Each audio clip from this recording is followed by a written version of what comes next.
जय श्री कृष्ण। प्राकृत भविष्य दर्शन में आपका स्वागत है।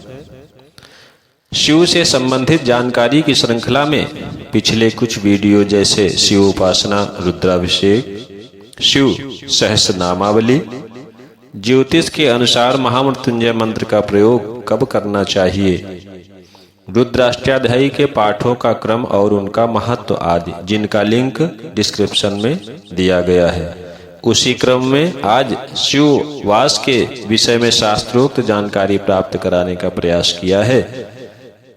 तो आइए शुरू करते हैं। इससे पहले आप हमारे चैनल को लाइक, सब्सक्राइब और शेयर करें। साथ ही अपने विचार और सुझाव हमें प्रेषित करें, जिससे हम उन विषयों को आपके समक्ष प्रस्तुत कर सकें जिन्हें आप जानना या देखना चाहते हैं।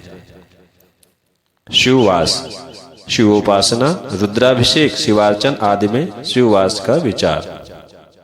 किसी कामना, ग्रह शांति आदि के लिए किए जाने वाले शिवोपासना, रुद्राभिषेक, शिवार्चन आदि में शिववास का विचार करने पर ही अनुष्ठान सफल होता है और मनोवांछित फल की प्राप्ति होती है। यह नारद प्रणीत कहा गया है, क्योंकि सर्वप्रथम नारद जी ने ही इसको देवताओं को बताया था। काल सर्पयोग, गृह कलेश, व्यापार में नुकसान, शिक्षा में रुकावट आदि कार्यों की बाधाओं को दूर करने के लिए रुद्राभिषेक आपके अभीष्ट सिद्धि के लिए फलदायक है। शिववास का विचार सकाम अर्थात इच्छायुक्त अनुष्ठान पूजन आदि में किया जाता है। किसी कामना से किए जाने वाले रुद्राभिषेक में शिववास का विचार करने पर अनुष्ठान अवश्य सफल होता है और मनोवांछित फल की प्राप्ति होती है। नित्य और निष्काम भाव से शिव पूजन, रुद्राभिषेक, शिवार्चन आदि में शिववास का विचार करने की आवश्यकता नहीं होती है। इसके अतिरिक्त ज्योतिर्लिंग क्षेत्र एवं तीर्थ स्थान में तथा शिवरात्रि, प्रदोष, श्रावण के सोमवार आदि पर्वों में शिववास का विचार किए बिना भी रुद्राभिषेक किया जा सकता है। वस्तुतः शिवलिंग का अभिषेक आशुतोष शिव को शीघ्र प्रसन्न करके साधक को उनका कृपा पात्र बना देता है और उनकी सारी समस्याएं स्वतः समाप्त हो जाती हैं। अतः हम यह कह सकते हैं कि रुद्राभिषेक से मनुष्य के सारे पाप ताप धुल जाते हैं। स्वयं सृष्टिकर्ता ब्रह्मा ने भी कहा है कि जब हम अभिषेक करते हैं तो स्वयं महादेव साक्षात उस अभिषेक को ग्रहण करते हैं और जब वो प्रसन्न होते हैं तो प्रारब्ध भी अनुकूल हो जाता है।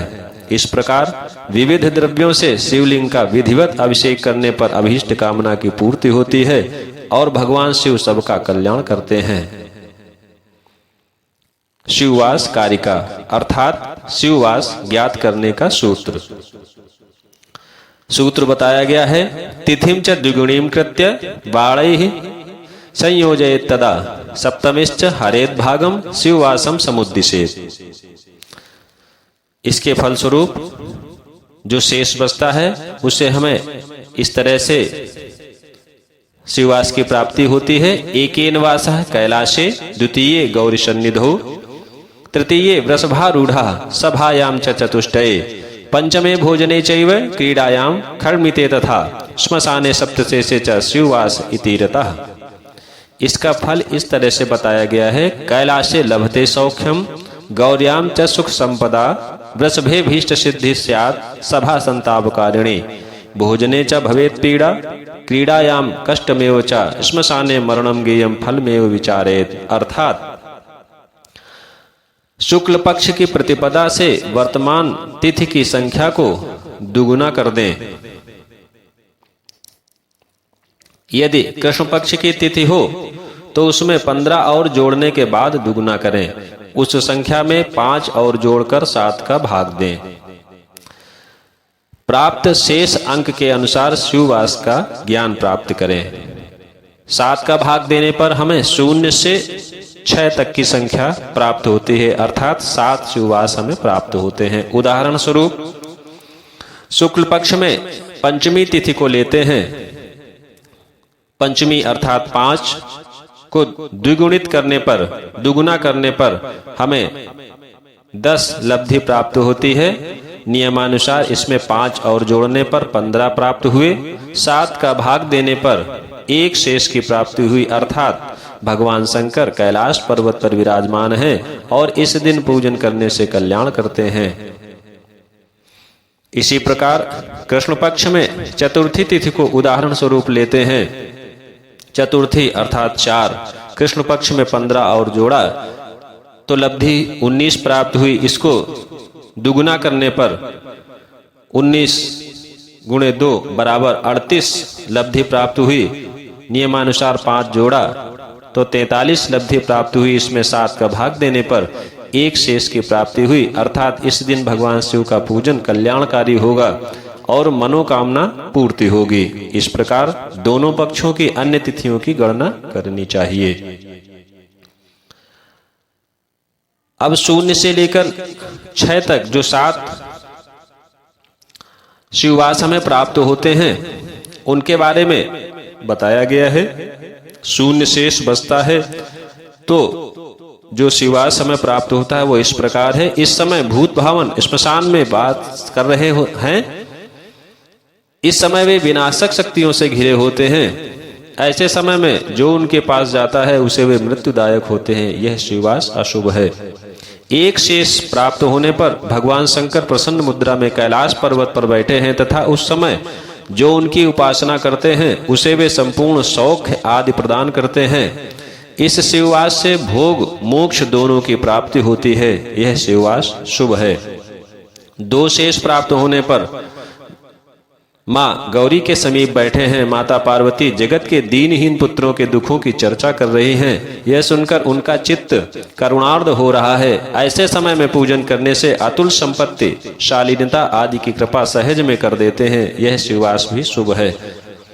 3 शेष प्राप्त होने पर भगवान शंकर वृषभ की सवारी पर बैठे आनंदित हो रहे हैं। यत्र तत्र सर्वत्र भ्रमण करते हुए याचना करने वालों की समस्त कामनाओं की पूर्ति करते हैं। यह शिववास भी शुभ है। इस समय 4 शेष प्राप्त होने पर शिव जी सभा में बैठे हैं तथा विविध विषयों पर सभासदों के साथ विचार विमर्श कर रहे हैं। ऐसी अवस्था में संतापदायक होते हैं। यह शिववास भी अशुभ है। 5 शेष प्राप्त होने पर इस समय भगवान शंकर भोजन करते रहते हैं। भोजन में विघ्न होने से रुष्ट होते हैं। पूजन करने वाले को पीड़ा देते हैं। वे उस समय जो दुनिया के पाप दोष खा रहे होते हैं वह प्रसाद रूप से दे देते हैं। यह शिववास अशुभ है। 6 शेष प्राप्त होने पर इस समय शिव क्रीड़ारत हैं। इस समय विघ्न करने से पीड़ा, पराजय, हानि आदि फल प्राप्त होते हैं। यह शिववास भी अशुभ है। ये 7 शिववास होते हैं। इनमें से 3 शिववास शुभ होते हैं और 4 अशुभ। इसे हम सारणी में देख सकते हैं।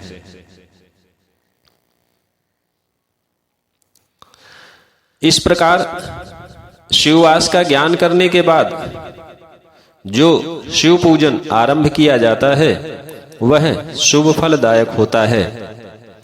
शिवोपासना, रुद्राभिषेक और शिवार्चन में यह अत्यावश्यक अंग है।